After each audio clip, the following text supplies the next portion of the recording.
Hello and welcome to a Hunternet mini update.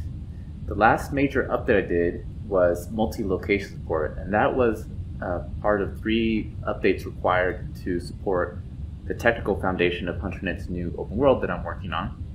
But now that that's in place, my focus is back on gameplay, and I've decided to start with the carriers as they will form one of the main backbones of open world gameplay, although they of course will be available also in the arena mode.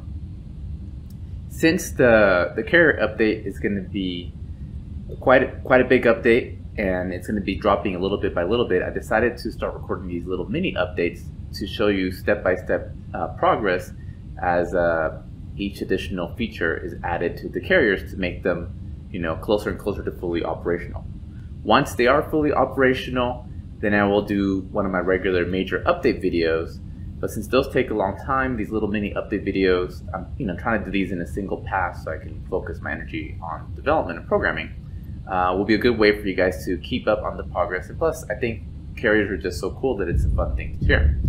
So you can see these carriers are opening up. For those of you familiar with Hunternet, in the past, carriers, the ones with turrets anyways, were fully static. So the first thing I worked on is making it so the carriers could not only move, but could move with turrets attached.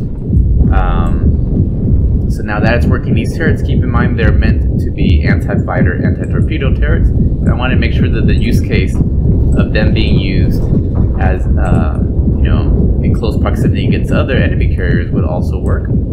And I set up this little simple test case of 3 carrier fleets, and you can see they, as the carriers are rotating, they're still able to target each other and blast each other's turrets to pieces. I currently have this set to free-for-all mode with my signature on, so the carriers aren't considering me a hostile. But yeah, it's working great, and it was a major development in the progress of going beyond our really simple static carrier that we had before. Also, the old special effects, for example, when you shot a moving carrier, the special effects wouldn't display properly. But now, if you match the speed of the carrier, you might not realize, that it's actually moving. Because the special effects are correct, and there's also a lot of performance optimizations, general performance optimizations specifically for these carriers. In my internal test, this test has about 260 turrets, so it's quite a bit, and you can see it was on my system anyways. It runs pretty smooth. Although there's still more optimization to be done, especially on the client side, because there's a lot of projectiles and explosions going on when you get close to them. But in my local test, I went all the way up to 1,800 turrets. Of course, the current servers can't handle that. But my goal with Hunternet is to have the largest online, MMO real-time action-based space combat battles ever, with a mixture of both fighters and large carrier craft. So this is one step closer to that goal. What I'm working on next is support for landing on carriers while they're moving, and landing gear. So currently these ships actually are modeled with landing gear. You can probably see the rear gear there. It's retracted, and the front gear is this one with the little bluish light. Those are fully modeled, and they have animations that Boxweld, our artist, 3D artist and animator, made. And what I'll be doing is that you'll be able to deploy your landing gear.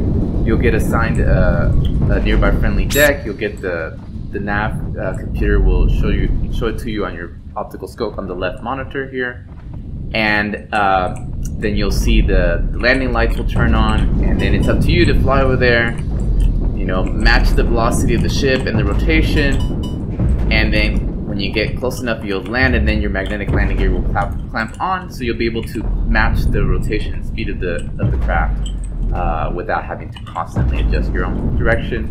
And that will then allow you to refit and repair as normal. So that's what I'm working on, just to show, these are the old carriers. They look visually the same, but as you can see, they're completely static.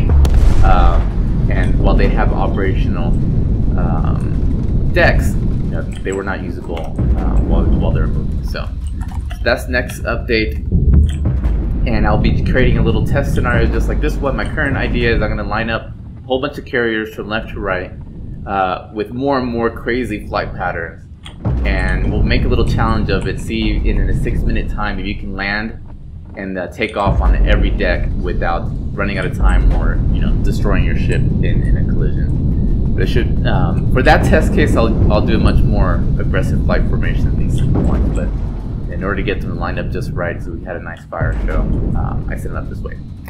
Okay, but yep, as I promised, I wanted to keep this video short. If you're interested in Hunternet and this is the first time you hear about it, I recommend you subscribe to our YouTube channel. You can also wishlist the game on Steam. If you use Discord, drop by our Discord. I'd always love to talk to players. And if you like the game, drop by hunternet.gg and consider backing it. It's still a work in progress, but if you like PvP, the core of the game and the combat is already quite great. If you're interested in more open world stuff, that's my primary focus right now. And expect more to come and keep up to date on these updates. So thanks for watching, guys, and I'll see you guys next update. Stay frosty and good hunting, pilots.